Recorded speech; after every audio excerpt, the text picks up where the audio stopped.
আসসালামু আলাইকুম ওরহমতুল্লাহি ওবরকাতুহ। আজকের নবম দশম শ্রেণীর সাধারণ গণিত বইয়ের 13 নম্বর অধ্যায়ের দ্বারা নিয়ে আলোচনা করব। এই দ্বারা আলোচনা করার পূর্বে আমরা কিছু প্রাথমিক ধারণা পেয়েছি অষ্টম শ্রেণীর গণিত বইয়ের প্রথম অধ্যায় প্যাটার্ন। এই প্যাটার্ন থেকে আমরা দেখেছি যে পরবর্তী দুইটি সংখ্যা, চারটি সংখ্যা বা অনেক সংখ্যা আমরা নির্ণয় করেছি। তারপরে 2 ক্রমের, 3 ক্রমের, 4 ক্রমের, 5 ক্রমের আমরা ম্যাজিক বর্গ সংখ্যা নির্ণয় করেছি। তারপরে আমরা দেখেছি যে নির্দিষ্ট সংখ্যক বা নির্দিষ্ট দৈর্ঘ্যের রেখাংশ নিয়ে আমরা বীজগাণিতিক রাশি তৈরি করেছি। এরই ধারাবাহিকতায় আমরা দশম শ্রেণীর দ্বারা নিয়ে আলোচনা করব। দ্বারা নিয়ে আলোচনা করার পূর্বে আমরা সংখ্যা নিয়ে কিছু ধারণা পাব বা সংখ্যা নিয়ে কিছু চিন্তা করব। আর এই সংখ্যা নিয়ে কিছু চিন্তা করতে আমরা সর্বপ্রথম চিন্তা করব যে বিষয়টি হলো তা হলো অনুক্রম। অনুক্রমটি আমরা যখন আলোচনা করব, অনুক্রম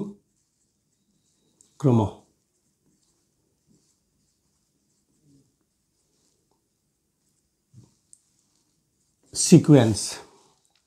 মনে করো আমি সংখ্যা লিখলাম 1, 2, 3, 4, 5, এই সংখ্যাগুলো লিখলাম। এই সংখ্যাগুলো সর্বোচ্চ পদ আমি লিখলাম n, আর সর্বোচ্চ সংখ্যা লেখার পরে আমি আরও অসীমের দিকে যাব। এই সংখ্যাগুলো থেকে যদি আমি লিখি যে 1 এর দ্বিগুণ 2, 2 এর দ্বিগুণ 4, 3 এর দ্বিগুণ 6, 4 এর দ্বিগুণ 8, 5 এর দ্বিগুণ 10, এই উপরের কয়েকটি সংখ্যা থেকে আমি যদি এই সংখ্যাগুলোর দ্বিগুণ লিখি, আমরা এই ধারাটি পাই বা এই সংখ্যাগুলো পাই। এই সংখ্যাগুলো যখন আমি লিখব, তাহলে এই n এর দ্বিগুণ কত হবে? 2n হবে। এই সংখ্যাগুলো থেকে আমি কি দেখতে পাচ্ছি যে 1, 2, 3, 4, 5 ... n পর্যন্ত। এই সংখ্যাকে কি সংখ্যা বলতে পারি আমরা? স্বাভাবিক সংখ্যা বা প্রকৃত সংখ্যা বা ন্যাচারাল নাম্বার। এই সংখ্যাগুলোকে যদি আমি সেটের মধ্যে আবদ্ধ করি, 1, 2, 3... এই সেট থেকে, এই সংখ্যাগুলো থেকে আমি যে সংখ্যাগুলো পেলাম 2, 4, 6, 8, এই সংখ্যাগুলোর সেট পেলাম। প্রথম সেট থেকে আমরা দ্বিতীয় সেট পেলাম একটি সিস্টেম বা পদ্ধতি অনুসরণ করে। একই যে n এর দ্বিগুণ 2n। এই n কে যদি আমরা লিখি ফাংশন আকারে f of n equal to 2n, এই ফাংশনটি n এর সকল মানের জন্য সত্য। লক্ষ্য করি, যদি 2 থেকে 1 বিয়োগ দেই 1, 3 থেকে 2 বিয়োগ দেই কত হবে? 2, 1, 1, 4 থেকে যদি 3 বিয়োগ দেই 1, 5 থেকে 1 বিয়োগ দেই, 5 থেকে 4 বিয়োগ দেই 1, তাহলে আমি দেখতে পাচ্ছি প্রতি ক্ষেত্রে পার্থক্য বা বিয়োগফল হচ্ছে 1। প্রতি ক্ষেত্রে পার্থক্য সমান। আবার যদি আমি 4 থেকে 2 বিয়োগ দেই 2, 6 থেকে 4 বিয়োগ দেই 2, 8 থেকে 6 বিয়োগ দেই 2, পার্থক্য 10 থেকে 8 বিয়োগ দেই, পার্থক্য 2। প্রতি ক্ষেত্রে 2 করে বাড়ছে। এই ধরনের সংখ্যাকে আমি সমান্তর দ্বারা বলবো। কি বলবো? সমান্তর দ্বারা। এবং এই সংখ্যাগুলোকে আমি স্বাভাবিক সংখ্যা বলতে পারি। এই সংখ্যাগুলোকে, এই প্রত্যেকটি সংখ্যাগুলোকে আমি আবার যদি 2 দ্বারা ভাগ দিই, তাহলে প্রথম সংখ্যাগুলো আমি পেয়ে যাব। দ্বিতীয়ত আমি দেখি, যদি 2 থেকে 1 বিয়োগ দিই 1, 3 থেকে 2 বিয়োগ দিই 1, আবার যদি এই প্রথম পদ আর তৃতীয় পদ যোগ করি 4, 4কে যদি আমি 2 দ্বারা ভাগ দিই, ভাগফল কত হবে? 2। মধ্য সংখ্যা কখন পাবো? যখন প্রথম সংখ্যা এবং তৃতীয় সংখ্যা যোগ করে 2 দ্বারা ভাগ দেব, তখন মধ্য সংখ্যা পাবো বা তার গড় সংখ্যা পাবো। আবার আমি যদি এভাবে বলি যে 2 আর 4 যোগ করব, 4 যোগ 2 6, 6কে যদি আমি 2 দ্বারা ভাগ দিই, তাহলে আমি 3 পাবো। তাহলে অবশ্যই একটি সিস্টেম বা দ্বারা বা পদ্ধতিতে আমরা অগ্রসর হচ্ছি। লক্ষ্য করো, এরপরে সংখ্যাগুলো একটু মুছি। এগুলাকে আমরা অনুক্রম বা সিকোয়েন্স বলবো। এই সংজ্ঞা থেকে আমরা কি পেতে পারি? যদি সিকোয়েন্স বা অনুক্রমের সংজ্ঞা দিই, কতগুলো রাশি যদি এমনভাবে সাজানো থাকে যে এর পূর্ববর্তী পদ পরবর্তী পদের সাথে বা কোন পদ্ধতিতে সাজানো হয়েছে, এরকমের সংখ্যাগুলোকে আমি প্যাটার্ন, সিকোয়েন্স বা অনুক্রম বলতে পারি। মনে করো একটি সংখ্যা আমি লিখলাম 1, 3, 5, 7, 9। প্রত্যেকটি সংখ্যা হচ্ছে বিজোড় সংখ্যা। প্রত্যেকটি সংখ্যা কি হচ্ছে? বিজোড় সংখ্যা। এই বিজোড় সংখ্যার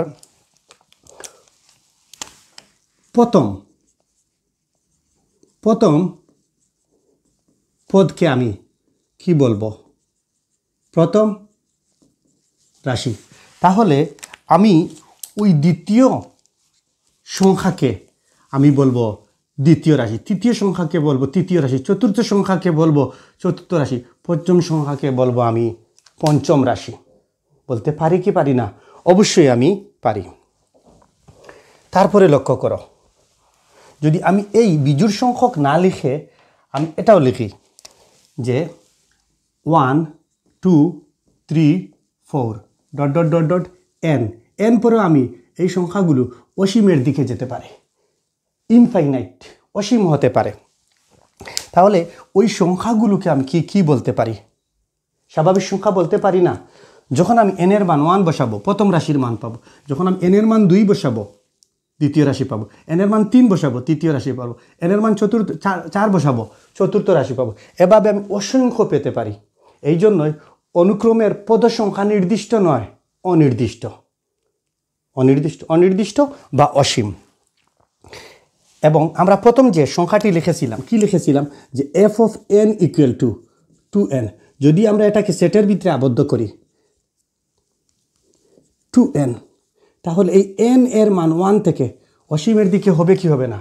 অবশ্যই হবে। এবং এটা ফাংশনের মাধ্যমে প্রকাশ করা যাবে। ওই সংখ্যাকে আমরা ফাংশন বলতে পারি কি পারি না? অবশ্যই পারি। আরেকটি দ্বারা আমরা লিখতে পারি কি, যে 1, 3, 5, একটু আগে লিখেছি 7... এই কয়েকটি সংখ্যাকে আমরা কি অনুক্রমর সাধারণ পদ আকারে কি প্রকাশ করতে পারবো? হ্যাঁ, অবশ্যই পারবো। লক্ষ্য করো, আমি এই জায়গায় নিচে লিখছি এই 1কে আমরা লিখতে পারি কি পারি না? 2 - 1 লিখতে কি পারি না? অবশ্যই পারি। এই 3কে আমরা লিখতে পারি কি পারি না? 4 - 1 লিখতে কি পারি না? পারি। এই 5কে কি আমরা লিখতে পারি না যে 6 - 1 লিখতে কি পারি না? অবশ্যই পারি। এই 7কে আমরা লিখতে পারি 8 - 1। আবার এগুলোকে আমরা সাজাই 2 × 1 বিয়োগ 1, 4 2 গুণ 2 -1, 2 গুণ 3 -1, 2 গুণ 4 -1 অবশ্যই লিখতে পারি। এই জায়গায় লক্ষ্য করো যে প্রত্যেক ক্ষেত্রে 2, প্রত্যেক ক্ষেত্রে বিয়োগ -1, প্রত্যেক ক্ষেত্রে 2, প্রত্যেক ক্ষেত্রে বিয়োগ -1, 2 -1, 2 -1।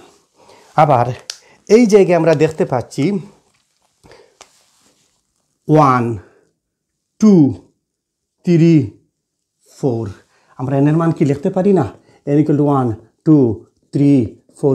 n লিখতে পারি কি পারি না? অবশ্যই পারি। তাহলে ওই সংখ্যাগুলো থেকে আমি একটি সাধারণ রূপ দিতে পারি। সাধারণ রূপটি কি? এই 2 এর জায়গায় 2, -1 এর জায়গায় -1। আর এই প্রত্যেকটি 1, 2, 3, 4 এর পরিবর্তে আমি 2n লিখতে পারি। ওই দ্বারায় যে ওই সংখ্যাগুলোর বা অনুক্রমগুলোর বা সিকোয়েন্সগুলোর সাধারণ পদ হচ্ছে 2n - 1। কি হচ্ছে? 2n - 1 হচ্ছে। তারপরে লক্ষ্য করো, আমি আরও কয়েকটি সংখ্যা লিখি। সংখ্যাগুলো এমন 1, 4, 9, 16, 25, কমা ডট ডট। তাহলে এই যে কয়েকটি সংখ্যা লিখলাম, এই সংখ্যাগুলো কি আমি একটি সাধারণ রূপ দিতে পারি না?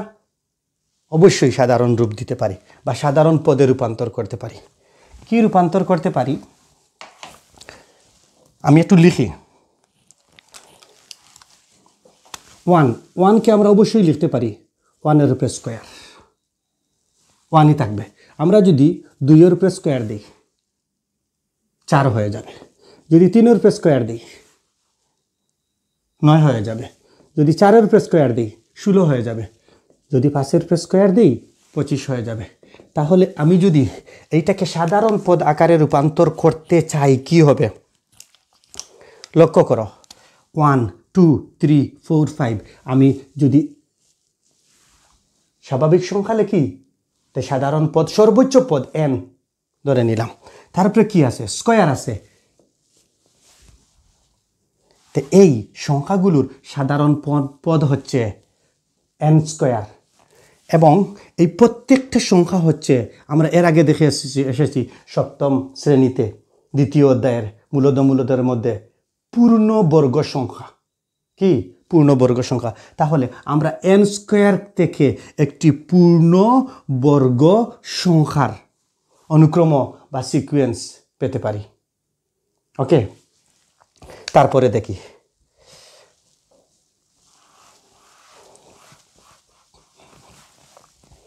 কি এই জায়গায় আমরা দেখব 2/1, 3/2, 4/3, 5/4, 6/5 ডট ডট ডট ডট। এই যে কয়েকটি সংখ্যা লিখলাম, এই সংখ্যাগুলার কি আমি সাধারণ পদ বার করতে পারি না? অবশ্যই আমি সাধারণ পদ নির্ণয় করতে পারি। এই সাধারণ পদগুলোর মধ্যে আমি কি দেখব একটু নির্ণয় করি। লক্ষ্য করো প্লিজ কাইন্ডলি। যদি আমরা এই সংখ্যাগুলো খুব ভালোভাবে বুঝতে পারি, তাহলে সমান্তর দ্বারা গুণোত্তর দ্বারার মধ্যে কোনো সমস্যা থাকবে না। ইনশাল্লাহ কোনো সমস্যা থাকার কথা না। দেখো, আমি যদি এই সংখ্যাকে লিখি, যদি আমার ভুল হয়, কিন্তু আমি যদি বারবার চেষ্টা করি আমার ঠিক হয়ে যাবে। লক্ষ্য করো, 1-এর জায়গায় 1। আমি এই জায়গায় কি আমি তা লিখতে পারি যে 1 + 1 লিখতে পারি কি পারি না? পারি, যে 1 যোগ করলে 2 হয়ে যায়। এই জায়গায় 2 লিখব, মানে এই জায়গায় 1, এই জায়গায় 1, এই জায়গায় 2, এই জায়গায় 2 + 1। লক্ষ্য করো, যদি আমি এই জায়গায় উপরে 3 হয় 3 + 1, এই জায়গায় 4 হয় 4 + 1 5 হয়ে যায়। এই জায়গায় লিখে যদি 5, তে 5 + 1। খুব ভালোভাবে লক্ষ্য করো, আমি উপরে পেয়ে গেলাম, উপরে কি পেয়ে গেলাম? 1, 2, 3, 4, 5। তাহলে আমি এটাকে লিখতে পারি স্বাভাবিক সংখ্যা n। ওকে, +1 +1 +1 +1 +1 আমি লিখতে পারি +1। তারপরে আমি কি লিখতে পারি? আবারও লক্ষ্য করো, 1, 2, 3, 4, 5 আবার স্বাভাবিক সংখ্যা লিখতে পারি। তাহলে আমি এই জায়গায় লিখতে পারি, এই জায়গায় একটা ভুল লিখছি, এই জায়গায় 1, এই জায়গায় n। তাহলে এই কয়েকটি পদ থেকে আমি একটি সাধারণ পদ পেতে পারি n + 1/n বা n/n + 1।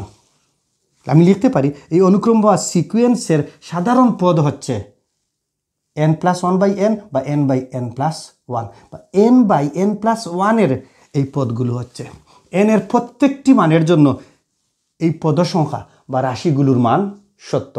আমি যখন তোমাদেরকে গুণোত্তর দ্বারা এবং সমান্তর দ্বারা এবং গুণোত্তর দ্বারা দেখাবো, আমি প্রতি ক্ষেত্রে গুণোত্তর দ্বারা এবং সমান্তর দ্বারার সূত্র নির্ণয় করেও আমি এইভাবে না নির্ণয় করে লবে নির্ণয় করে হরে নির্ণয় করেও আমি এই সিকুয়েন্স বা অনুক্রমের প্রত্যেকটি পদ নির্ণয় করতে পারবো। ওকে, তারপরে আমি পরবর্তীতে চলে যাই। মনে করো তোমাদের সাধারণ গণিত বইয়ের মধ্যে দেওয়া আছে কাজের মধ্যে কি দেওয়া আছে? প্রথম সংখ্যাটা দেওয়া আছে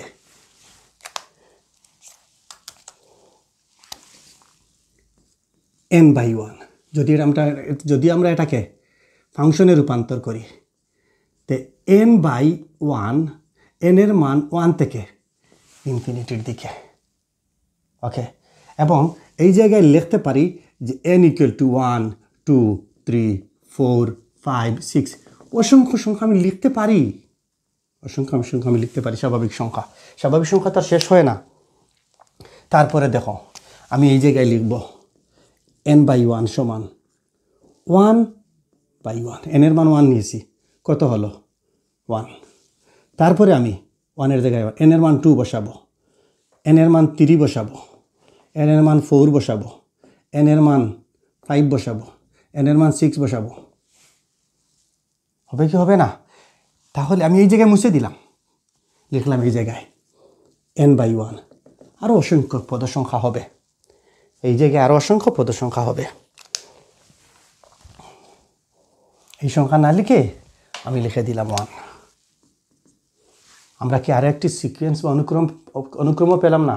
অবশ্যই পেলাম। যদি তুমি ঠান্ডা মাথায় চিন্তা করো তাহলে তুমি প্রত্যেকটি সংখ্যা নির্ণয় করতে পারবে, বা প্রত্যেকটি সংখ্যা থেকে তুমি সিকোয়েন্স বা অনুক্রমের সাধারণ পদ নির্ণয় করতে পারবে। আবার সাধারণ পদ থেকে অনুক্রমের প্রত্যেকটি পদ একটি করে প্রত্যেকটি পদ নির্ণয় করতে পারবে।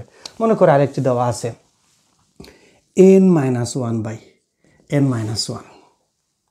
লিখি আমরা n-1 n+1। দেখো যদি 1 বসাই 1 -1 1 + 1 কত হবে? দেখো 0 2 0 হবে। তারপরে n-এর মান 2 বসাই 2 - 1 2 + 1 1 3। তারপরে 3 - 1 3 + 1 কত হবে? 2 4। এই জায়গায় লিখে আমি 3 হবে। এটাকে যদি 2-এ 2 লিখি 2 × 2 = 4। তারপরে আমি যদি লিখি 4 - 1 4 + 1, এই জায়গায় কি হবে?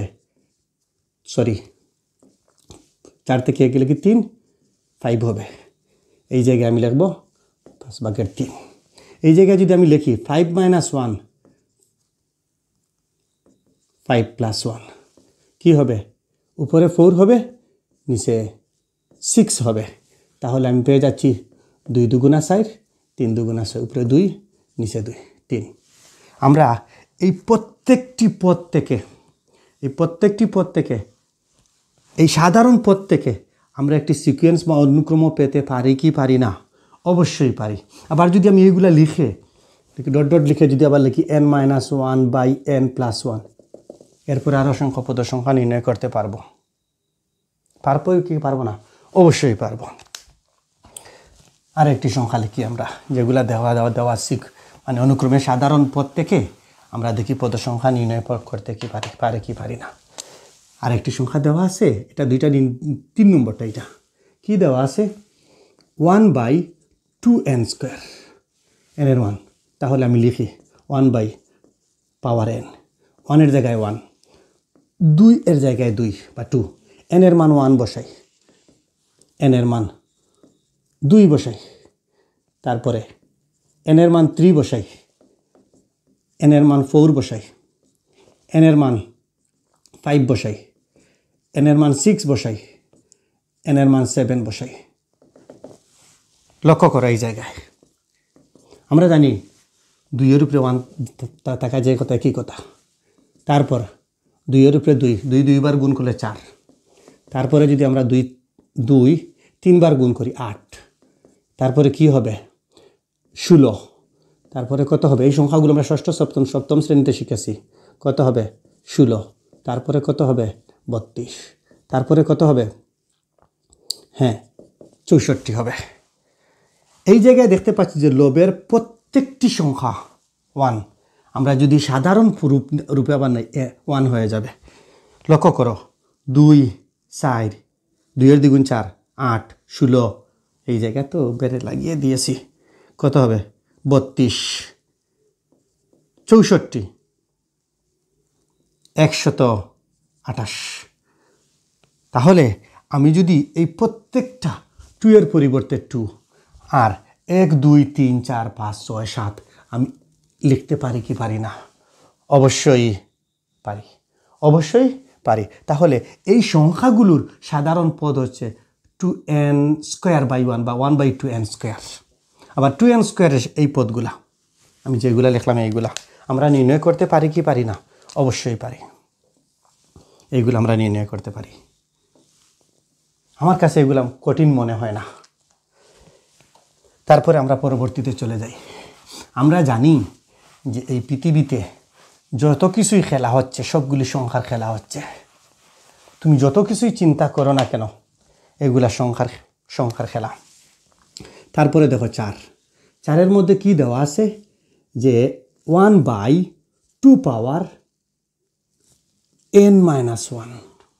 আমি লিখি এই জায়গায় n এর মান প্রত্যেকটির জন্য 1/2 পাওয়ার n-1। সঠিক কি না সঠিক না? হ্যাঁ সঠিক। তারপরে লিখো, আমি বসাই মানগুলা বসাই। এই ভগ্নাংশ চিহ্ন, এই 1 এর জায়গায় 1, 2 এর জায়গায় 2, n এর মান 1 বসাই -1। তারপরে 1 এর জায়গায় 1, 2 এর জায়গায় 2, n এর মান 2 বসাই বিয়োগ -1, 1 2 এর পাওয়ার 3 -1, 1 2 পাওয়ার 4 -1, 1 2 পাওয়ার 5 -1। আমি আরো অসংখ্য সংখ্যা বসাতে পারি। লক্ষ্য করো 1 আমরা জানি যে 2 1 -1 পাওয়ার 2 0। কোনো মূলের সূচক 0 হলে তার মান 1 পেয়ে গেলাম। তারপরে 1 এর জায়গায় 1, 2 থেকে যদি 1 চলে যায় বিয়োগ করি তাহলে 1 হবে।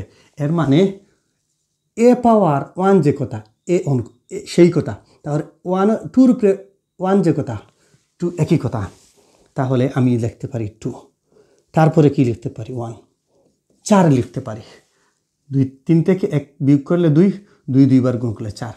তারপরে কি এই জায়গায় 4 থেকে 8, এই সংখ্যাকে আমরা কি লিখতে পারি 8। তারপরে 16, তারপরে 32, তারপরে 64, তারপরে 128, তারপরে 256। এইভাবে আমরা পদ সংখ্যা নির্ণয় করতে পারি। এবং এই সিকোয়েন্স বা অনুক্রম পরীক্ষার মধ্যে MCQ এর মধ্যে থাকে। তুমি অঙ্কগুলা যে কোনো অধ্যায়ের অঙ্ক, যে কোনো ক্লাসের অঙ্ক তুমি যদি সঠিকভাবে করতে পারো, সংখ্যা সম্পর্কে তোমার ধারণা থাকে, তাহলে তোমার মাথা ফ্রেশ থাকবে, মাথায় কাজ করবে। এই জন্য আমরা যে কোনো সাবজেক্টের লেখাপড়া শুরুতে আমরা গণিত দিয়ে বসি। আবার বইয়ের কারণও হচ্ছে গণিত, সবচেয়ে বড় বইয়ের কারণ। এর কারণ কি জানো? আমরা গণিত শুধু দেখলে হবে না এবং শুধু গণিত শুনলে হবে না। এই জায়গায় গণিত লিখে খাতায় কলমে লিখে প্র্যাকটিস করতে হবে। যদি খাতায় কলমে লিখে প্র্যাকটিস করো, নাথিং, কোনো কিছুই নয়। এবং আমরা জানি যে কোনো কিছুর পিছনে যদি আমরা যথেষ্ট পরিমাণ সময় দিই, সেই জিনিসটুকু আমরা আয়ত্ত করতে পারি। পরবর্তী সংখ্যাটুকু আমরা দেখি। পরবর্তী কি? 5 নম্বর। 5 কি? যে -1 n+1 তারপরে উপরে হবে n+1। আমি লিখি -1 n+1, তারপরে n/n+1। কি লিখি আর n/n+1। লক্ষ্য করো আমি এই জায়গায় মাইনাস, তারপরে -1 একটু সরিয়ে লিখি +1। আমি n এর জায়গায় n এর মান 1 বসাবো। তাহলে ওই জায়গায় 1 বসাবো, ওই জায়গায় 1 বসাবো। পারি কি পারি না? অবশ্যই পারি। দেখো এই -1 যদি 1 থেকে 1 বিয়োগ করি 0, 1 আর 1 যোগ করলে 2 হয়। আমরা জানি কোনো মূলের সূচক 0 হইলে তার মান 1। এর মানে -1 তার উপরে সূচক 0, তার মান 1। আমরা লিখি 1। তারপরে কি হবে? লবে 1 হয়, হাফ হবে কি হবে না? অবশ্যই হবে। তাহলে অনুক্রমের প্রথম পদ 2/1। পরবর্তী সংখ্যাগুলো আমরা নির্ণয় করি।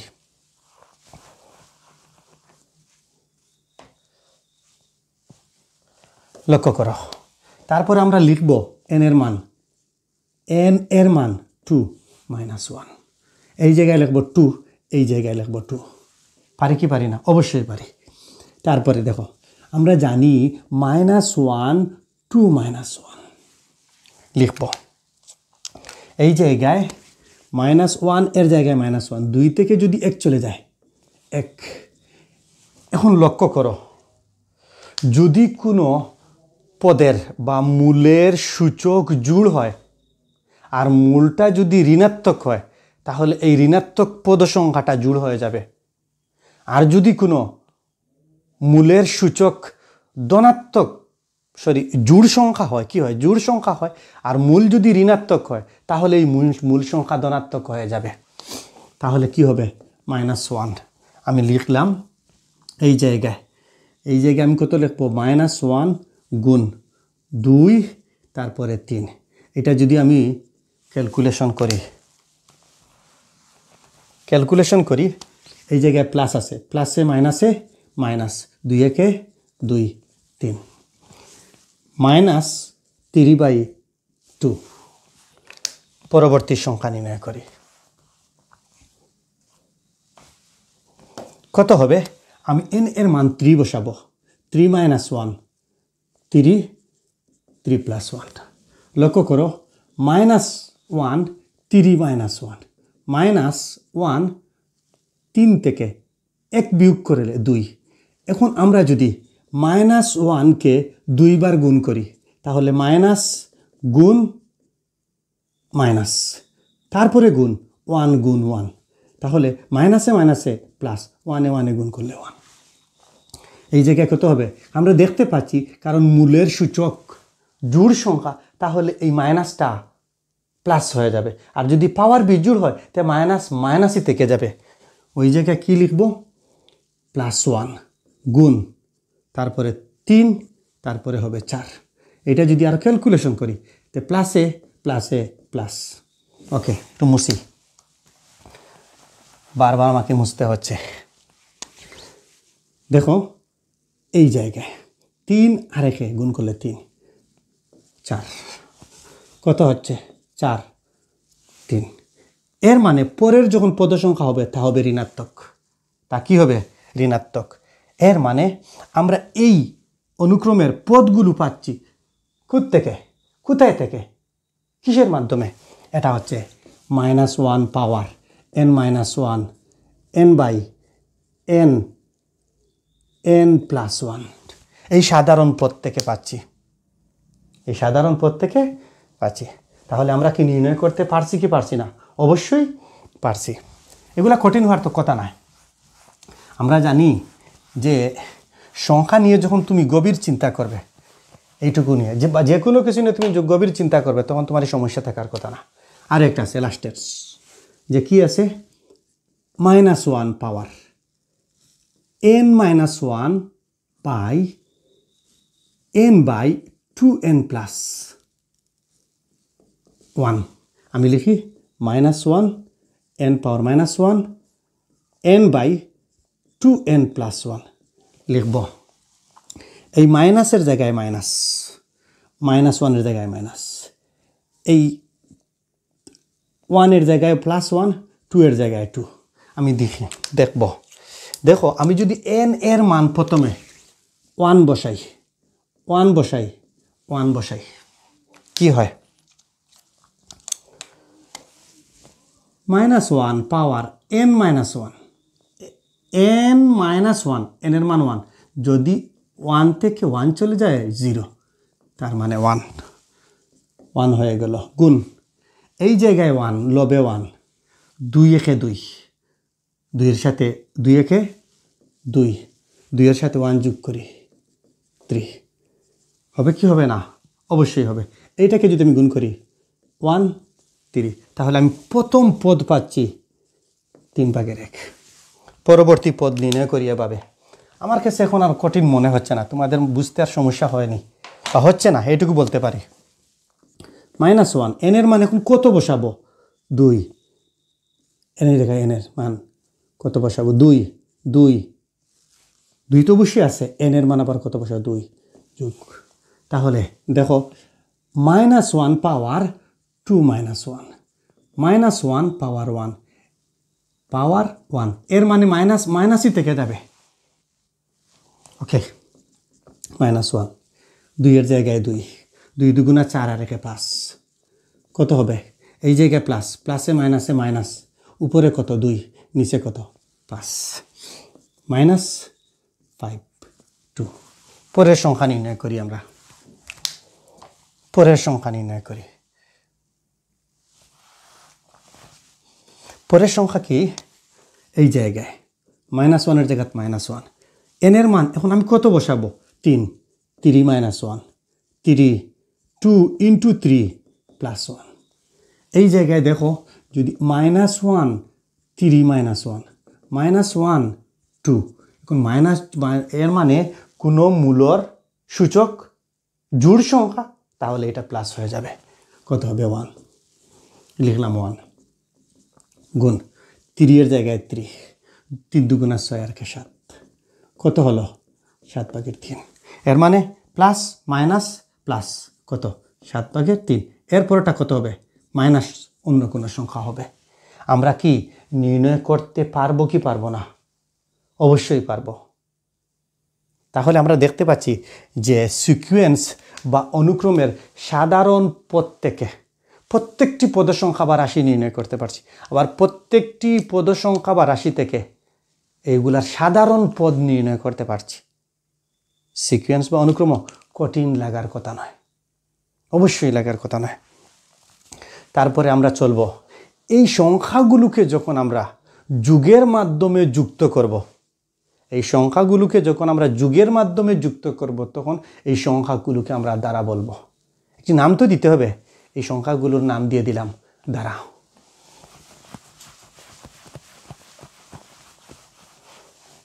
এই সংখ্যাগুলোর নাম কি দেব? দ্বারা। SERICS সিরিজ দ্বারা। কি লক্ষ্য করো? মনে করো যে 1 3 5 7 9। দেখো একটি পদ আরেকটি পদের সাথে যুগের মাধ্যমে যুক্ত, যুগের মাধ্যমে যুক্ত, যুগের মাধ্যমে যুক্ত, যুগের মাধ্যমে যুক্ত। এই যুগের মাধ্যমে যুক্ত কারা? ধরে নিতে পারো এই দুইটা পদ বা এই দুইটা পদ বা এই দুইটা পদ বা এই দুইটা পদ। ধরে নিতে পারো কি পারো না? অবশ্যই পারো। আবার লক্ষ্য করো এই জায়গায় যদি আমি 3 থেকে, মানে এই যে পদ আমরা ধরে নিলাম এর পূর্ববর্তী পদ বিয়োগ দেই, দ্বিতীয় পদ থেকে যদি আমরা প্রথম পদ বিয়োগ দেই 2, যদি আমরা তৃতীয় পদ থেকে দ্বিতীয় পদ বিয়োগ দেই 2, যদি আমরা চতুর্থ পদ থেকে তৃতীয় পদ বিয়োগ দেই, পাশাপাশি দুইটি সংখ্যার পার্থক্য লিখছি। যদি আমরা লিখি 9 - 7 কত? প্রতি ক্ষেত্রে পার্থক্য সমান, প্রতি ক্ষেত্রে পার্থক্য সমান, বা প্রতি ক্ষেত্রে প্রতিটি সংখ্যা কত করে বাড়ছে? 2 করে বাড়ছে। এই জায়গায় আমরা কি লিখতে পারি না? অবশ্যই লিখতে পারি যে যদি আমরা 2 এর সাথে 1 এর সাথে 2 যোগ করি তাহলে 3 হবে, যদি 3 এর সাথে 2 যোগ করি তাহলে 5 হবে, 5 এর সাথে যদি আমি 2 যোগ করি 7 হবে, 7 এর সাথে যদি আমি 2 যোগ করি 2 যোগ করি কত হবে? 9 হবে। তাহলে আমি দেখতে পাচ্ছি যে ওই জায়গায় প্রতিটি সংখ্যা 2 করে বাড়ছে, সমান আকারে বাড়ছে। কত? 1 3 5 7 9 11 এই সংখ্যাগুলো করে বাড়বে। বাদ দিলাম। এই সংখ্যাগুলো যদি 2 করে বাড়ে তাহলে আমি এই সংখ্যাগুলোকে বলবো সমান্তর দ্বারা। সমান আকারে বাড়ছে বা সমান্তর, প্রতি দুইটি পদের অন্তর সমান, সমান্তর। ওকে, এখন যদি এই পদ সংখ্যা নির্দিষ্ট থাকে তাহলে তাকে আমরা বলবো সসীম দ্বারা বা শান্ত দ্বারা। আর যদি এই জায়গায় কমা দেওয়ার পরে আরও সংখ্যা থাকে তাহলে তাকে বলবো অসীম, ইনফাইনাইট বা অনন্তর দ্বারা। ওকে, তারপরে দেখি আমরা, লক্ষ্য করো এরপরে সংখ্যা আছে 2 4 8 16 32 এই সংখ্যাগুলো আমরা কি দেখতে পাচ্ছি যে প্রথম পদ সংখ্যার দ্বিগুণ 4, 4-এর দ্বিগুণ 8, 8-এর দ্বিগুণ 16, 16-এর দ্বিগুণ 32। প্রতি ক্ষেত্রে দ্বিগুণ আকারে গুণোত্তর গুণোত্তর প্রতি ক্ষেত্রে কত আকারে বাড়ছে? গুণ আকারে বাড়ছে। প্রতি ক্ষেত্রে গুণ আকারে বাড়ছে। এই জায়গায় আমরা আরও কিছু বলতে পারি।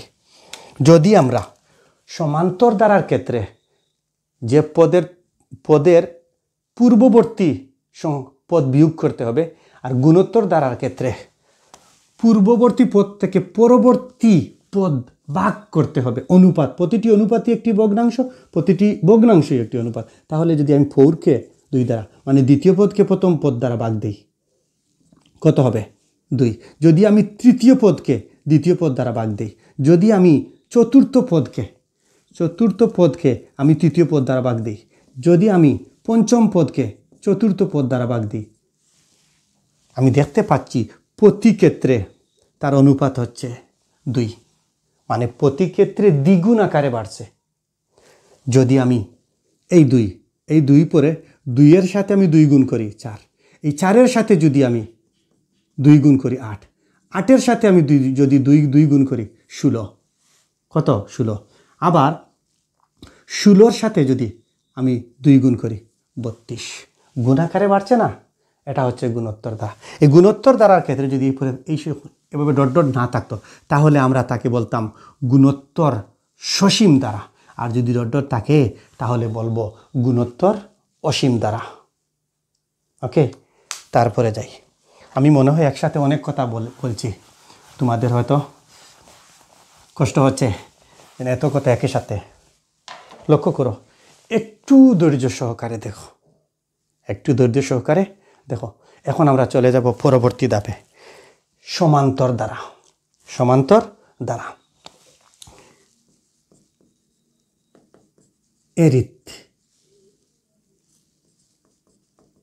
Arithmetic series. সমান্তর দ্বারা, অ্যারিথমেটিক্স সমান্তর দ্বারা। এই সমান্তর দ্বারার মধ্যে আমরা যদি লিখি কোনো দ্বারার যে কোনো পাশাপাশি 2টি পদের পার্থক্য সমান হলে তাকে সমান্তর দ্বারা বলে। আমরা লিখি বইয়ের উদাহরণ 1, 2, 1, 3, 5, 7, 9 এই সংখ্যাগুলি লিখি। আরও দেওয়া আছে দেখি, আর তাহলে কত হবে? 11। এগুলা পর্যন্ত তাকে মুছে দেই। বলছে এটি একটি দ্বারা। কিভাবে দ্বারা বুঝলাম? যে একটি পদের সাথে আরেকটি পদ যুগের মাধ্যমে যুক্ত। কিসের মাধ্যমে যুক্ত? যুগের মাধ্যমে যুক্ত। এই দ্বারার প্রথম পদ হচ্ছে 1, দ্বিতীয় পদ কি? দ্বিতীয়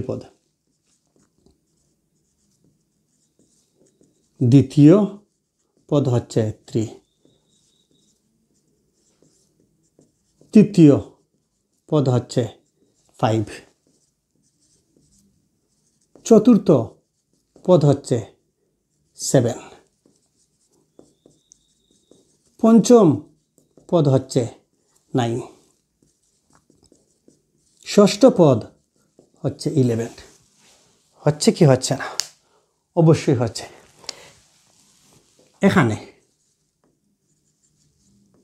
এখানে আমরা কি লিখব? দ্বিতীয় পদ বিয়োগ প্রথম পদ। তারপরে দ্বিতীয় পদ কত? আমরা জানি দ্বিতীয় পদ 3, প্রথম পদ কত? 1, পার্থক্য কত? 2। তারপরে তৃতীয় পদ বিয়োগ কত? তার পূর্ববর্তী পদ দ্বিতীয় পদ কত? তৃতীয় পদ কত? 5, দ্বিতীয় পদ কত? 3, 2। তারপরে কি?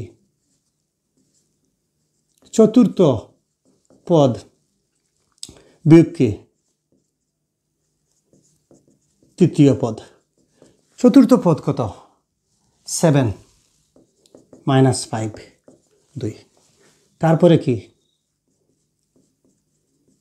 পঞ্চম পদ বিয়োগ চতুর্থ পদ। পঞ্চম পদ কত?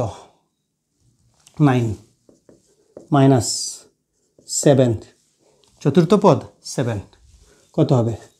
2। তারপরে কি? ষষ্ঠ পদ বিয়োগ পঞ্চম পদ 11 মাইনাস 9। প্রতি ক্ষেত্রে পার্থক্য কত হচ্ছে? সমানই না সমান নয়? তাহলে আমরা বলতে পারি এই ধারাটি হচ্ছে সমান্তর ধারা এবং এটি একটি সমান্তর ধারা, বা সুতরাং এটি একটি সমান্তর ধারা। সমান্তর ধারা। পরবর্তীতে আমরা চলে যাই।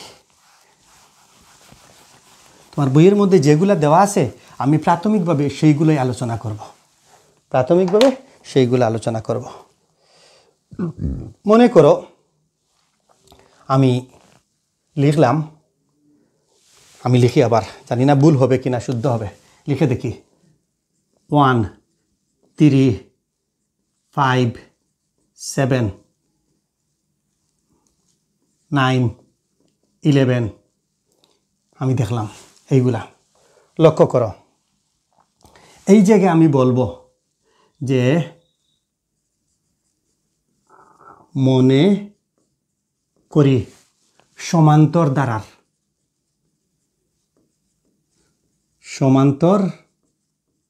ধারার প্রথম পদ এ সমান 1। এরপরে লিখব সমান্তর ধারার সাধারণ, প্রত্যেক ক্ষেত্রে, প্রতিটি ক্ষেত্রে সাধারণ পার্থক্য অন্তর ডি সমান 2। বলতে পারি কি পারি না? অবশ্যই পারি। এটাকে আমি একটু সাজাই, যে আমি যদি লিখি এ সমান 1, 1কে আমি লিখতে পারি 1 প্লাস 1 মাইনাস 1 ইন্টু 2। অবশ্যই বলতে পারি। আচ্ছা, বা এটা নাই লিখলাম। তারপরে আমি যদি লিখি দ্বিতীয় পদ, কি পদ? দ্বিতীয় পদ।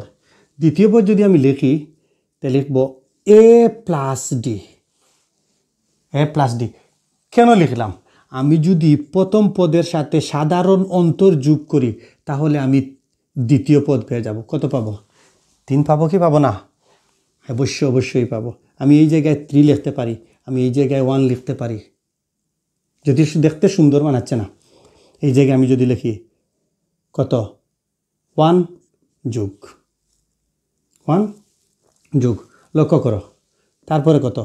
2 বিয়োগ 1। আমি এই জায়গায় লিখে দিলাম 2। লিখতে পারি কি পারি না? অবশ্যই পারি। তারপরে কি লিখব? এই পঞ্চম 5a প্লাস 2d, এই জায়গায় 1d, আর এই জায়গায় এই যে প্রথমে হবে a plus 0d। Okay, 1 plus 3 minus 1 into 2। তারপরে কত?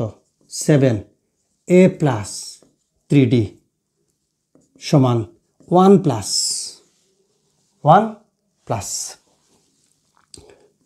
4 মাইনাস 1 ইন্টু d। এইটা প্রথম পদ। এইটা দ্বিতীয় পদ। এটা কি? তৃতীয় পদ। চতুর্থ পদ।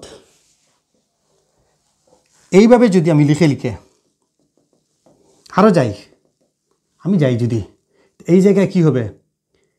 এ প্লাস এমডি না লিখে আমি সরাসরি লিখব। লক্ষ্য করে এই জায়গায় 1, এই জায়গায় লিখলাম 1 কিসের পরিবর্তে? এর পরিবর্তে আমি এ দিয়ে দিলাম। এই জায়গায় প্রথম পদ, দ্বিতীয় পদ, তৃতীয় পদ, চতুর্থ পদ, এই জায়গায় লিখব অতএব n তম পদ n লিখলাম, -1 লিখলাম, প্রতি ক্ষেত্রে -1 লিখলাম, 2 2 2 2। আমি কি পরিবর্তে ডি লিখতে পারি না? অবশ্যই পারি। তাহলে আমরা এর থেকে একটি সিস্টেম বা পদ্ধতিতে আমরা রূপান্তর করলাম যে সমান্তর দ্বারার n-তম পদ plus a plus n-1 into D, ওইটা লিখি। সমান্তর দ্বারার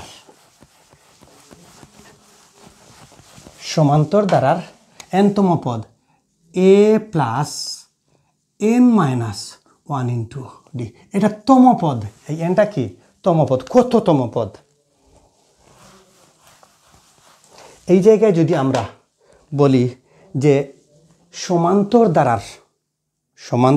দ্বারার এ এবং ডি এর মান জানা থাকে, তাহলে সমান্তর দ্বারার তত নম্বর বা তততম পদের মান নির্ণয় করতে পারবো। কি করতে পারবো? তততম পদের মান নির্ণয় করতে পারবো। মনে করো সমান্তর দ্বারার প্রথম পদ এ সমান 3, সাধারণ অন্তর ডি সমান 2। তাহলে আমাকে বলছে সমান্তর দ্বারার n-তম পদ কত? অতএব n-তম পদ কত? a plus n-1 into D. আমি মানগুলা যদি বসাই তাহলে 3 হবে, n এর জায়গায় n হবে, 1 হবে, d এর মান 2 হবে, 3 হবে। 2 দ্বারা যদি n কে গুণ করি তাহলে 2n হবে। এই জায়গায় একটি কথা, n-1 ইন্টু 2। এই জায়গায় নবম দশম শ্রেণীর আমার ক্লাসের ছাত্র, আমি যত জায়গায় পড়াই, এদের ক্ষেত্রে দেখেছি বেশিরভাগ ক্ষেত্রে 99% ক্ষেত্রে কি করে বল যে 2 দ্বারা n কে গুণ করে 2n, আর 2 দ্বারা 1 কে গুণ করে 1। মারাত্মক লেভেলের মেধাবী, আত্মঘাতী। যদি 2 দ্বারা n কে গুণ করলে 2 হয়, তা 2 দ্বারা 1 কে গুণ করলে 2 হয় না? অবশ্যই হয়। এই জায়গায় 2 লিখে নাও, -2। তারপরে এই 2n কে সামনে নিয়ে আসো, 2n। যদি আমরা -2 থেকে +3 বিয়োগ করি তাহলে +1। সমান্তর দ্বারার n-তম পদ হচ্ছে 2n + 1। হচ্ছে কি হচ্ছে না? অবশ্যই হচ্ছে। আমাদের বইয়ের মধ্যে একটি কাজ দিয়েছে, এই কাজটা দেখব। এই কাজটা আমরা দেখব। বইয়ের কাজের মধ্যে দেওয়া আছে কোন সমান্তর দ্বারার, এইখানে লিখি, এখানে সমান্তর দ্বারার প্রথম পদ 5, সাধারণ অন্তর 7, দ্বারাটির প্রথম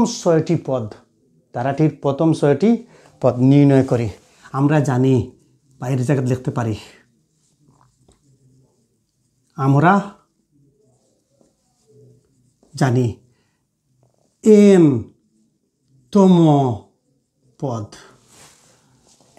পদ a plus n-1 into D. কততম পদ বলছে?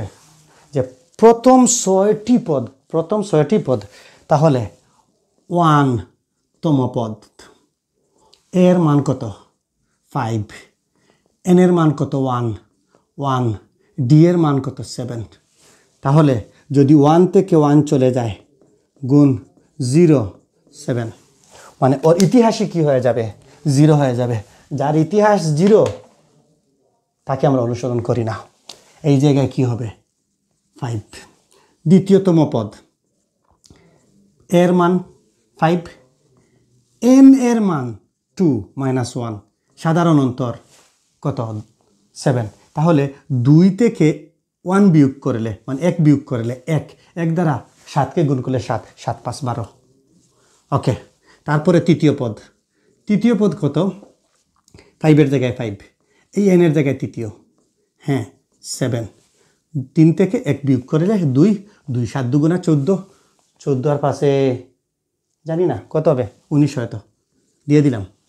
তারপর 4, 5 পদে n-1 5 7, যদি আমরা করি কত হবে? 33। তারপরে যদি আমরা করি 6তম পদ কত 5, তারপরে কত 6 - 1 7, 40 হবে কি হবে না? অবশ্যই হবে। অতএব নির্ণয় ধারাটি কত? প্রথমে 5 প্লাস 12 প্লাস 19 26 33 40। প্রত্যেকটি পদ নির্ণয় করতে পারছি কি পারছি না? অবশ্যই পারছি। এরপরে আমাদের বইয়ের মধ্যে আছে যে 8তম পদ। কততম পদ? তাহলে এই এই এই জায়গায় বসিয়ে দাও। কত আর?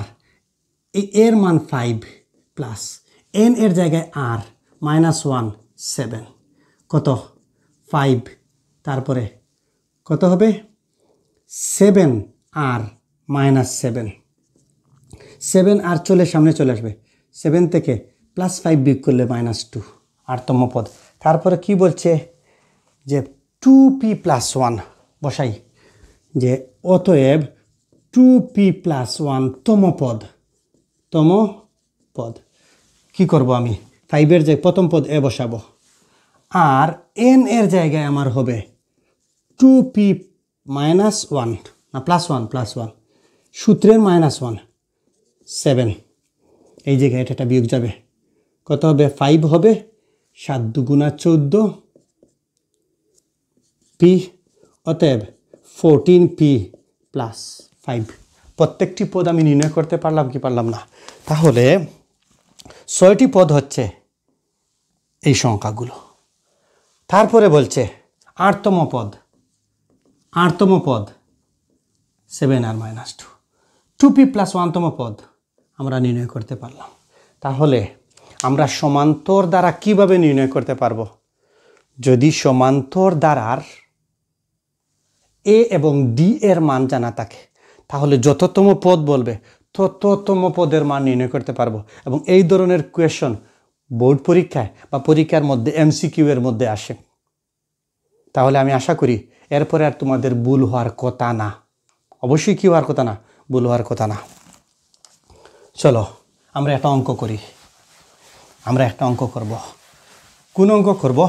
যে সাধারণ গণিত বইয়ের উদাহরণ 2 এমন দিয়েছে, যে উদাহরণ 2 এর মধ্যে দিয়েছে 5 8 11 14 প্লাস ... তারপরে বলছে দ্বারা টির কোন পদ 383। আমি জানি না কোন পদ। এই জায়গায় আমি লিখে দেব, যখন বলছে কোন পদ আমি লিখে দেব nতম পদ। এখানে আমরা লিখি যে যে দেওয়া আছে সমাধান, দেওয়া আছে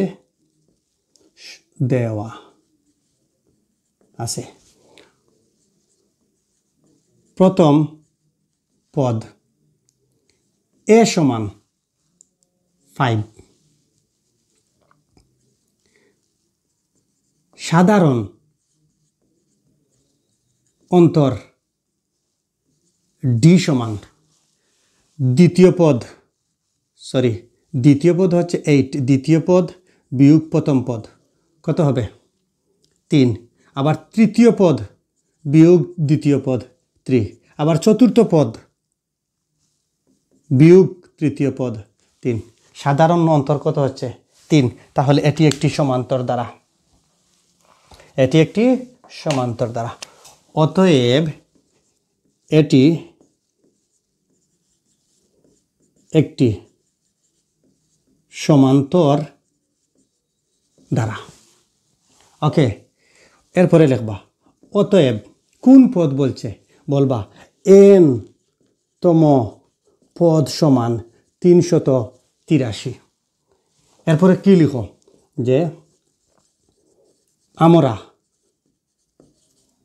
জানি যে a plus a plus n minus 1 into d equal to o n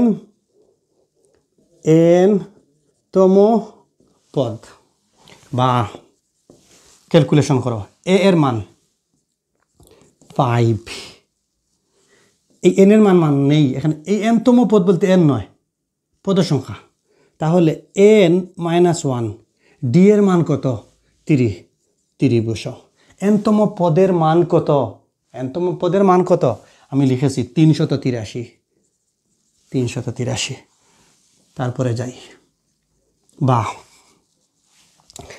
এই জায়গায় আমি লিখি 5 প্লাস n minus 1 383 আমি এই জায়গাটুকু আগে মার্ক করি এই জায়গাটুকু নির্ণয় করতে তোমার অবশ্যই ষষ্ঠ সপ্তম অষ্টম এই 3 ক্লাসের মধ্যে তুমি পেয়েছো ষষ্ঠ শ্রেণীর সরল সমীকরণ সপ্তম শ্রেণীর সরল সমীকরণ অষ্টম শ্রেণী প্রতিস্থাপন পদ্ধতি উপনয়ন পদ্ধতি সরল সহ সমীকরণ পেয়েছো যদি তোমার সমীকরণের কনসেপ্ট বা নিয়ম জানা থাকে তাহলে এই জায়গায় তুমি কত সহজে n এর মান নির্ণয় করতে পারবে যদি জানা থাকে তাহলে তুমি ফিল করতে পারবে আর যদি জানা না থাকে তাহলে তোমাকে ক্যালকুলেটর নিয়ে হিসাব নিকাশ করতে হবে এবং এই জায়গায় আরো ছোট্ট একটি জিনিস যদি তোমার 4-5 এর সাধারণ ভগ্নাংশের লব এবং হরকে কোন সংখ্যা দিয়ে ভাগ করতে হবে সমতুল ভগ্নাংশ গরিষ্ঠ ভগ্নাংশ থেকে লঘিষ্ঠ ভগ্নাংশ রূপান্তর করতে যে তোমরা সংখ্যাগুলোর ভগ্নাংশের লব এবং সংখ্যাকে লব এবং হরকে একই সংখ্যা দ্বারা গুণ যে ভাগ করেছ এইগুলার যদি পুঙ্খানুপুঙ্খভাবে বা নিখুঁতভাবে তোমার হিসাব নিকাশ জানা থাকে তাহলে এই জায়গায় আসার পরে তুমি তড়িৎ গতিতে বিদ্যুৎ গতিতে তুমি এটার উত্তর মিলাতে পারবে আর যদি না থাকে তাহলে দেখে দেখে ক্যালকুলেটর দিয়ে তোমাকে হিসাব নিকাশ করতে হবে একটু লক্ষ্য করো আমি এটুকু যখন বললাম বা n minus 1 into 383 minus plus আমি যদি সরাসরিও তা লিখি এই জায়গায় কি 13 থেকে 5 যায় 13 থেকে 8 পেলে কি 8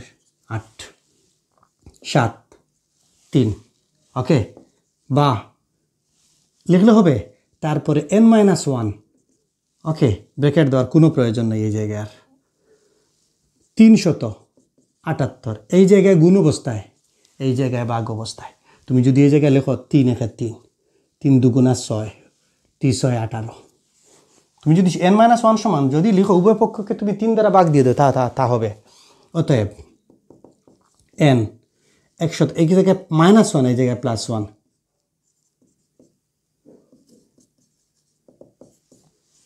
কোন পদের মান এর মানে 127তম পদের মান হচ্ছে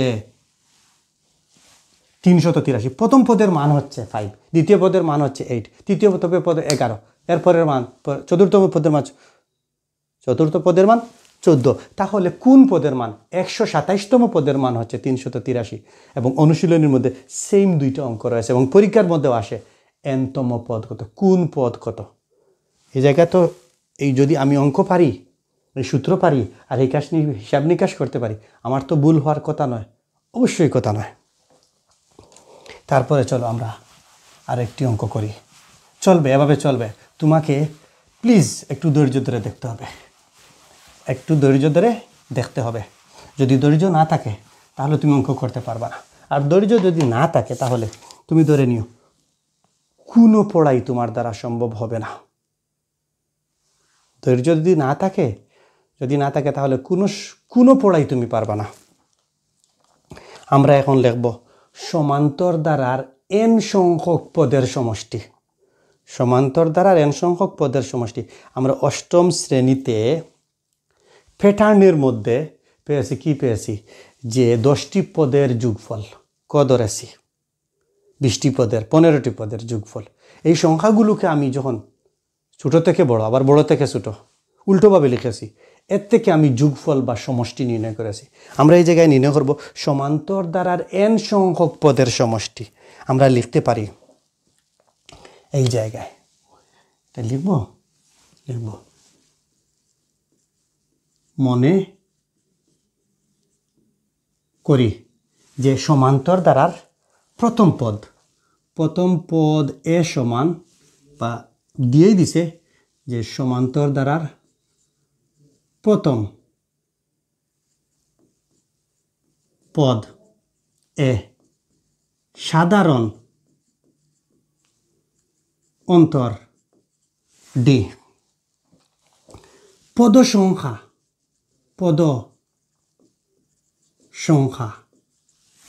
n পদ সংখ্যা n শেষ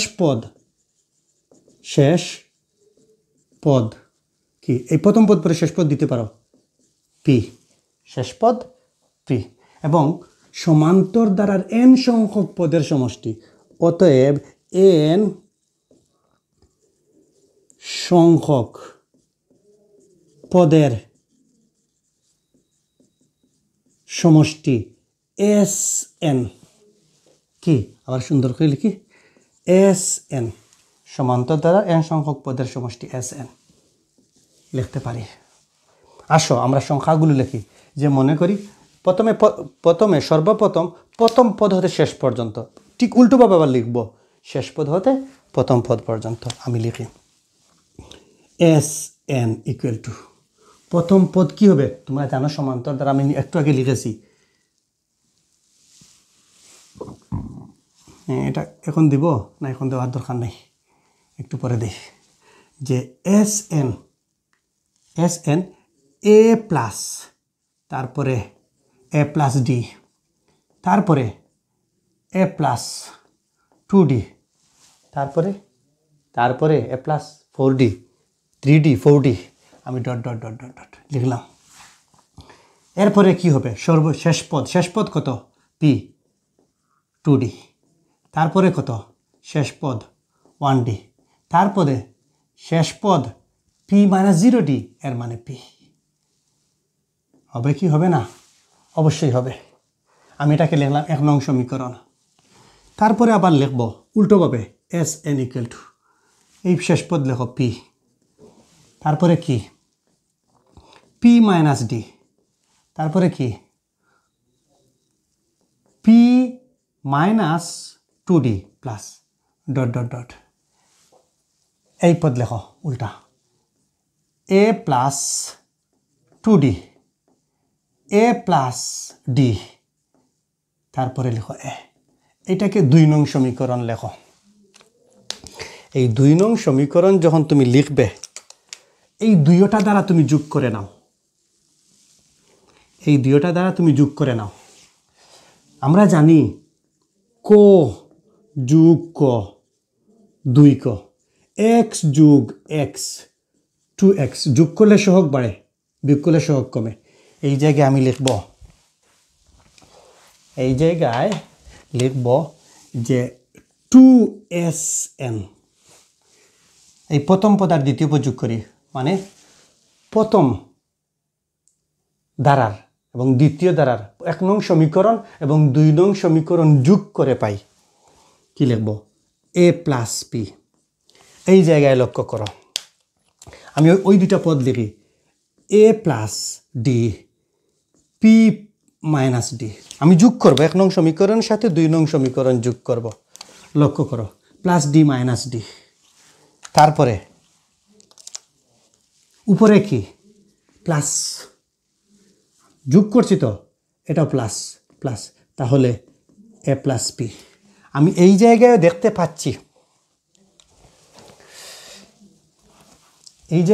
পাচ্ছি যে আমার পরবর্তী পদ হচ্ছে a প্লাস p তারপরেও plus minus 2d plus 2d a plus p dot dot dot এই জায়গায় চলে যাবে p প্লাসে 2 যোগ 3 আর 3 যোগ 2 এটা কে না বুঝে তাহলে এই জায়গায় দেখো a প্লাস p তারপরে a প্লাস p তারপরে দেখো a প্লাস p এখন কথা হলো এর ভিতরে কতটা এই যে A plus P A plus P A plus P A plus P A plus P A plus P কত সংখ্যক বার আছে আমি জানি না, আমি লিখে নিলাম যে এ প্লাস পি এন সংখ্যক বার। কত সংখ্যক বার? এন সংখ্যক বার। অতএব বা বয়াকার বা 2Sn equal to A plus P কত সংখ্যক বার? এন সংখ্যক বার। বা Sn গুণ অবস্থায় ভাগ অবস্থায় চলে যাবে, এন সামনে নিয়ে আসলাম, এই এ প্লাস পি। আবার আমরা জানি যে অতএব এন তম পদ সমান এই যে লেখছি শেষ পদ, এনতম পদ শেষ পদ, সেম কথা যে A plus N minus one into D, N minus one into D এই জায়গায় বসিয়ে দেই এস এন, এন এর জায়গায় এন, টু এর জায়গায় টু। ওকে, তাহলে এই এর জায়গায় এ, এই পি এর মান এতটুকু জায়গা বসিয়ে দিই A plus N minus one into D. অতএব এস এন এন সংখ্যক পদের সমষ্টি এন বাই টু এ যোগ করলে 2a plus N minus one into D. কত বড় একটা কঠিন সমীকরণ না? কঠিন না? অবশ্যই কঠিন, মারাত্মক কঠিন। আর যদি তুমি খুব ভালোভাবে লক্ষ্য করো তাহলে এইটার মধ্যে যে প্যাটার্ন পেয়েছো, যে যোগফল নির্ণয় করেছো, এর মধ্যে কোনো পার্থক্য নেই, একই সিস্টেম বা একই পদ্ধতি। তাহলে সমান্তর দ্বারার এন সংখ্যক পদের সমষ্টি S N equal to N by two 2a plus N minus one into D. আর এনতম পদ A plus N minus one into D. এইটা দিয়ে আমরা একটি অঙ্ক করব, যদি স্ক্রিনশট লাগে। তারপরে চলো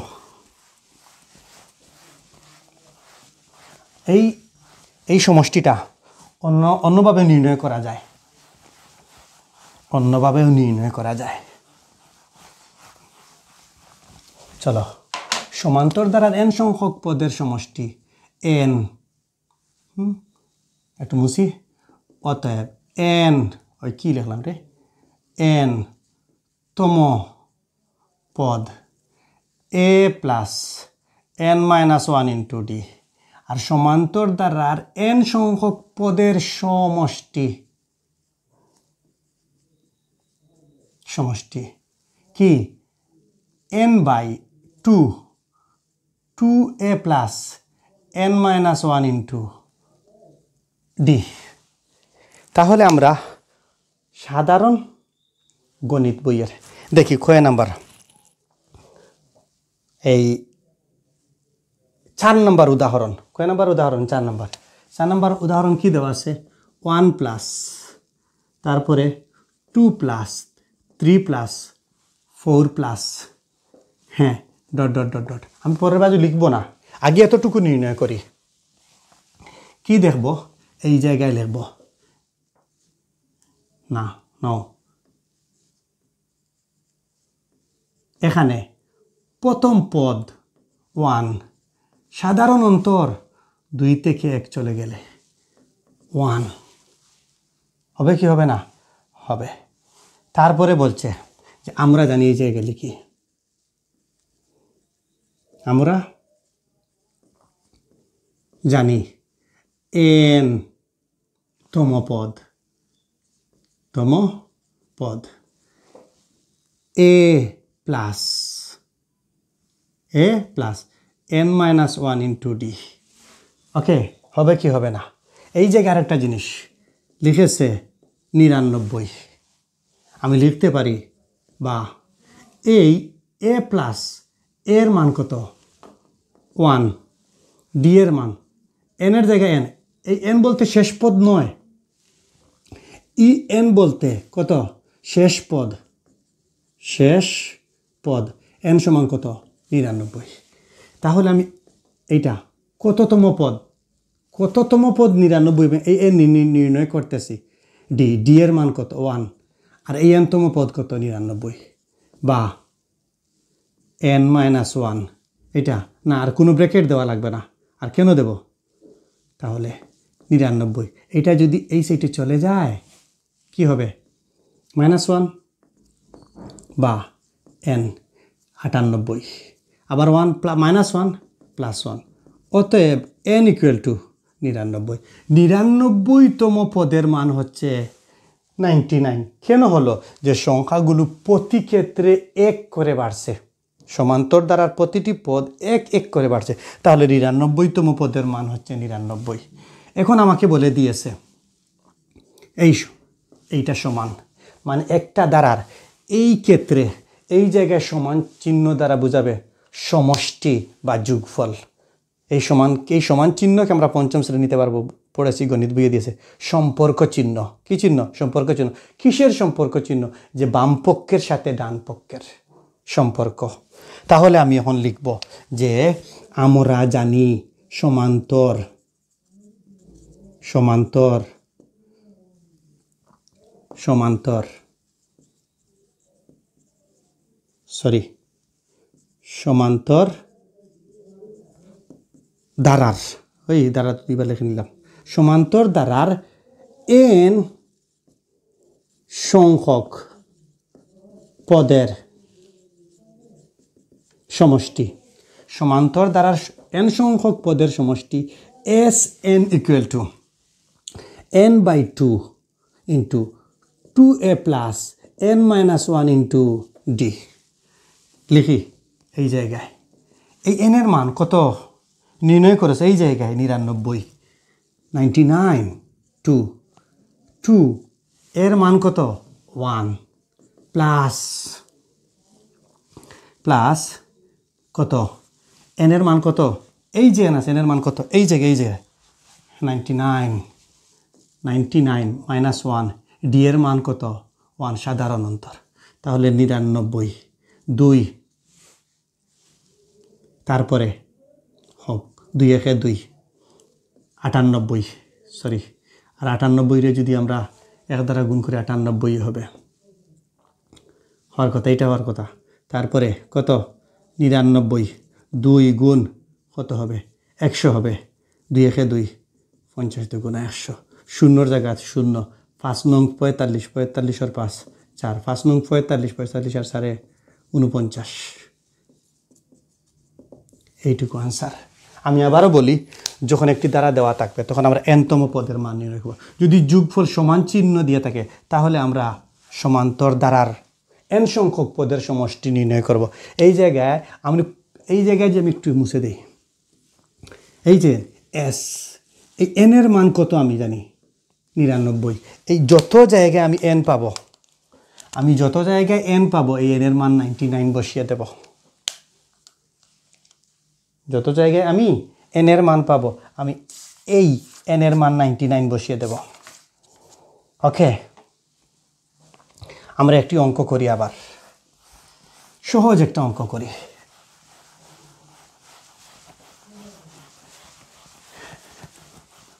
তোমার বইয়ের মধ্যে দিয়েছে 8 নাম্বার অঙ্ক,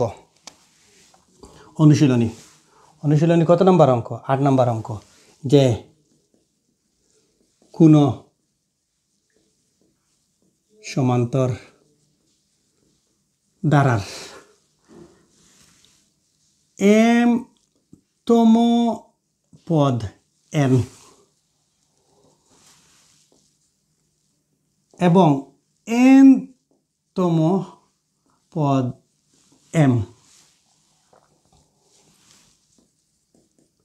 হলে দ্বারা টির m + n-তম পদ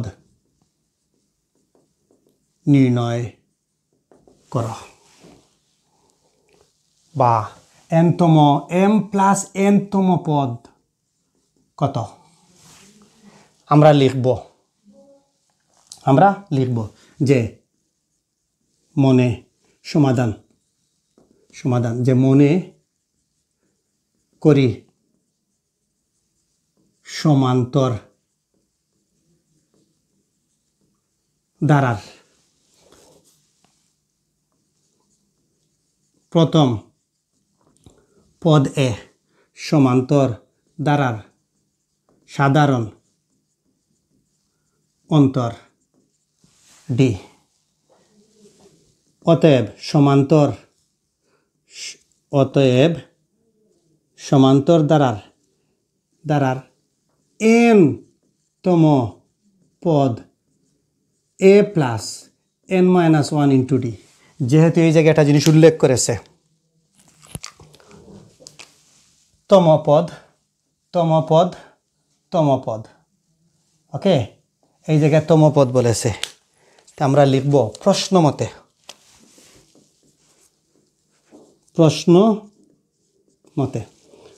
মতে কি, যে m তম পদ, এই n এর জায়গায় m হবে যে a plus m minus 1 into D equal two n।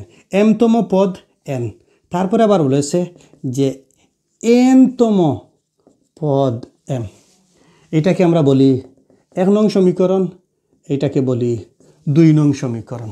তারপরে কি বলবো, যে 1 নং বিয়োগ 2 নং করে পাই। কি করব, যদি বিয়োগ করি, এটা চলে যাবে। এটা আমি একটু রাফ করি, a plus m minus 1 into D. যদি তোমরা একটু ভেঙে করো সমস্যা হবে না, ধারণা পেয়ে যাইবা। a plus n minus 1 into কোনো কিছু কি ভুল লিখছি, হ্যাঁ, ইকুয়াল টু m। লক্ষ্য করো, যেহেতু আমি প্রথম রাশি থেকে দ্বিতীয় রাশি বা প্রথম সমীকরণ থেকে দ্বিতীয় সমীকরণ বিয়োগ করছি, তাহলে এই প্লাস আছে, প্লাসে মাইনাসে মাইনাস, এই যে মাইনাস, এই মাইনাসে প্লাসে মাইনাস, এই জায়গায় প্লাস আছে, কত কি হবে, আর তো লাগবে না, কারণ দুইটা চিহ্ন হবে, যে এটা প্লাস, এটা মাইনাস, এই মাইনাসটা প্লাস হয়ে যাবে, এটা প্লাস, এটা মাইনাস, এটা প্লাস, এটা প্লাস, কিন্তু এই মাইনাসে এবং এই প্লাসে হয়ে যাবে মাইনাস। ওকে, এটা চলে যাবে, এটা চলে যাবে। ওকে, এই জায়গায় কি থাকবে, উপরে থাকবে m, এইটা মাইনাস, এই যে মাইনাস, এই প্লাসে মাইনাসে মাইনাস। তুমি এটুকু নাও বলো, আরো ক্লিয়ারলি করতে চাও যদি, যে প্লাসে মাইনাসে, বা এটা মাইনাস, প্লাসের জায়গায় মাইনাস আছে, মাইনাসে প্লাসে মাইনাস, n ইকুয়াল টু, হ্যাঁ, উভয়টার মধ্যে কি রয়েছে, ডি। এইটা কি, যে n মাইনাস m, তুমি লিখতে পারো যে m minus n into D equal two n minus m। লক্ষ্য করো, আর একটু দেখাই, যে তোমার আছে বইয়ের মধ্যে m মাইনাস n, তুমি যদি মাইনাস কমন নিয়ে আসো, এটাকে লেখা যাবে m মাইনাস n। অতএব এইটাকে আমরা লিখব যে minus into n minus m minus m। দেখো উভয় পক্ষে কি আছে, m মাইনাস n। অতএব ডি ইকুয়াল টু মাইনাস 1, তাহলে আমরা কি নির্ণয় করব, শুধুমাত্র ডি এর মান -1, সাধারণ অন্তরের মান -1। অতএব m প্লাস n তম পদ কি, a এর জায়গায় a, n এর জায়গায় m প্লাস n, সূত্রের মাইনাস, সূত্রের 1 ডি। লক্ষ্য করো, এই জায়গায় এর জায়গায় a, আমরা এইটাকে লিখতে পারি ডি দ্বারা করলে md nd মাইনাস ডি। তারপর আবার লিখতে পারি md minus D plus nd, a plus, দুইটা থেকে কমন নেই ডি, হ্যাঁ, nd, a এর এই জায়গায় a plus m minus 1 into D.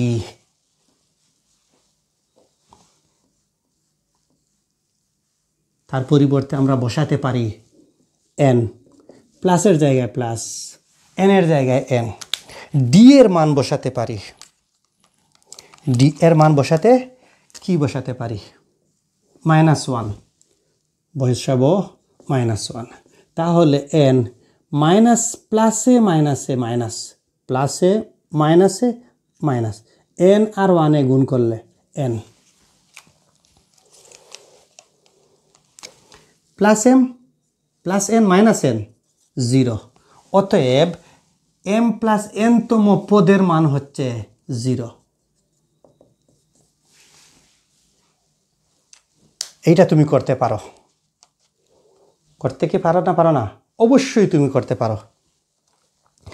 এবং এই জায়গায় যদি বলতো সমষ্টি m প্লাস n তম পদ না বলে m প্লাস n তম পদের সমষ্টি, তাহলে তুমি সমষ্টির সূত্র নির্ণয় করতা। অবশ্যই কি নির্ণয় করতা? সমষ্টি নির্ণয় করতা। চলো আমরা দেখি মেইন বইয়ের কত নাম্বার অঙ্ক? 20 নাম্বার অঙ্ক। আমি সূত্রটা মুছে দিই।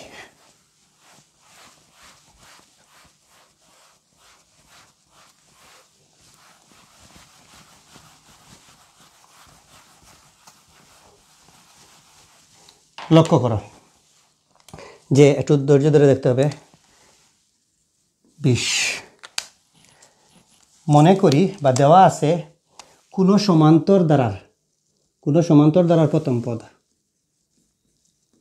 কোনো সমান্তর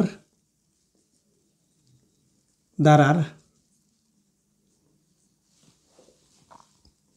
প্রথম পদ, কোনো সমান্তর দ্বারার প্রথম m পদের সমষ্টি কত হবে?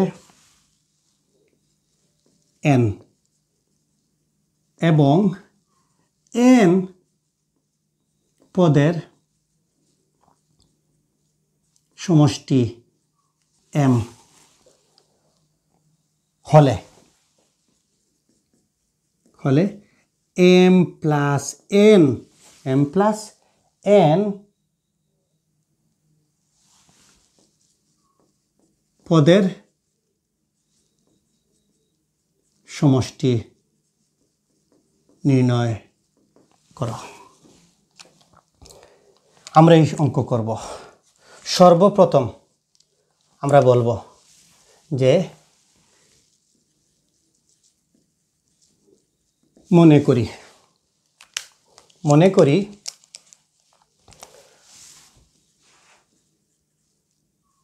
সমান্তর দ্বারার প্রথম পদ এ, সমান্তর দ্বারার সাধারণ অন্তর ডি। তারপরে বলবো অতএব সমান্তর দ্বারার n সংখ্যক পদের সমষ্টি। এভাবে না লিখে সংক্ষেপে লিখে ফেলি, সমান্তর দ্বারার n সংখ্যক পদের সমষ্টি কি হবে? Sn = n/2 × 2a plus n-1 × d। এরপরে লিখো প্রশ্ন মতে m পদের সমষ্টি কত? n। তাহলে লিখি এই জায়গায় m এর জায়গায়, এই n এর জায়গায় m হবে m/2, 2a plus m-1 × d। এই পদের সমষ্টি কত? n সমান n। আবার n সংখ্যক পদের সমষ্টি n/2, 2a plus n-1 × d = m। তাহলে 1 নং সমীকরণ, 2 নং সমীকরণ হবে কি হবে না? হবে। এই জায়গায় একটু রাফ করব। কি আছে? m/2, 2a plus m-1 × d = n। এই 2টা n এর সাথে গুণ হবে 2n, আর mটা এর সাথে হরের সাথে কি হবে? গুণ হবে কি হবে 2n/m। আবার এইটার ক্ষেত্রে যে n/2 2a plus n minus 1 into d equal to m, এই 2টা m এর সাথে গুণ হবে, এটা হরে চলে যাবে, কি হবে 2m/n 2m/n। লক্ষ্য করো আমি এটাকে লিখি যে 1 নং সমীকরণ বিয়োগ 2 নং সমীকরণ করে পাই,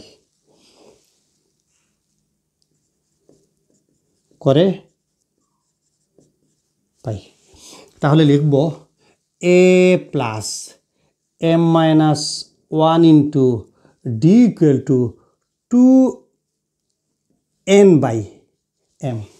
আবার এটাকে লিখব 2a plus n minus 1 into d equal to কত 2m/n। লিখব কি না লিখব না? অবশ্যই লিখব। এখন আমি বিয়োগ করি, আমাকে বিয়োগ করতে হবে আগের মতো। যদি আমি সরাসরি বসে হবে এই জায়গায় plus minus plus minus plus minus, okay. তারপর এই মাইনাসটা প্লাস হয়ে যাবে 2a প্লাস 1 মাইনাস 1, ওকে। তারপর আবার কি যাবে, আমরা যদি 2 সাইড কেটে দিতাম তাও পারবো, এখন কাটা দেব না। তাহলে কি হলো এই জায়গায় উপরে m minus n into d equal to 2n/m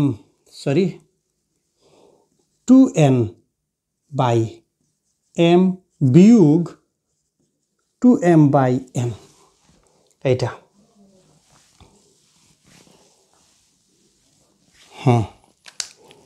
তারপরে চলো কি করব, বা d এই জায়গায় আমরা একটু কমন নেব, কি কমন নেব মানে লসাগু নেব, m আর n এর লসাগু mn, একটু রাফ করি 2m এই জায়গায় m এই জায়গায় n, mn mm এ চলে যাবে 2n square plus 2m square হবে কি হবে না? আবার এই জায়গা থেকে 2 কমন নিয়ে আসি, আবার 2 কমন নিয়ে আসে মাইনাস 2 কমন নিয়ে আসি, তাহলে m square minus n square, নিচে কত mn। তাহলে এই জায়গায় হবে minus 2 into m square minus n square, এইটা এই জায়গায় গুণ অবস্থায়, এইটা এই জায়গায় চলে যাবে ভাগ অবস্থায়, ওকে। তারপরে এডি মাইনাস 2, আমরা এটাকে লিখব a square minus b square a plus b into a minus b, m square minus n square m plus n into m minus n, হবে কি হবে না? হবে। তাহলে m plus n into m minus n, নিচে কি আছে m n into m minus n, হ্যাঁ কি এই আর এই কাটা যাবে, অতএব d equal to minus 2 into M plus N by M N.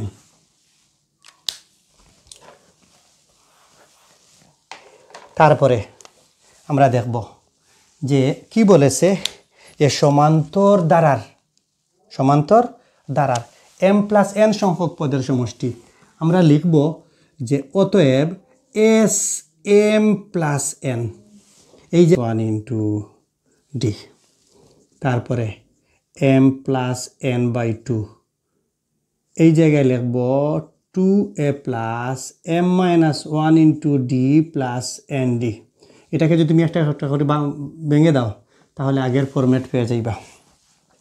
তাহলে আমরা কি বলবো m plus N by 2, okay, দ্বিতীয় বন্ধনী, এতটুকু এর জায়গায় আমরা কি লিখব 2n by m, 2n by m, তারপরে প্লাস, এই জায়গায় এন, এই জায়গায় এন, তারপরে এই ডি এর মান বসাবো। ডি এর মান কি, যে -2 into M plus N by M N বসাইলাম।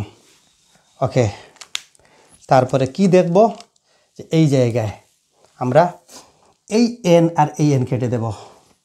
ওকে, তারপরে এম প্লাস এন বাই এই জায়গায় 2n বাই এম প্লাসে মাইনাসে minus 2 into M plus N by M. Okay, তারপরে যাই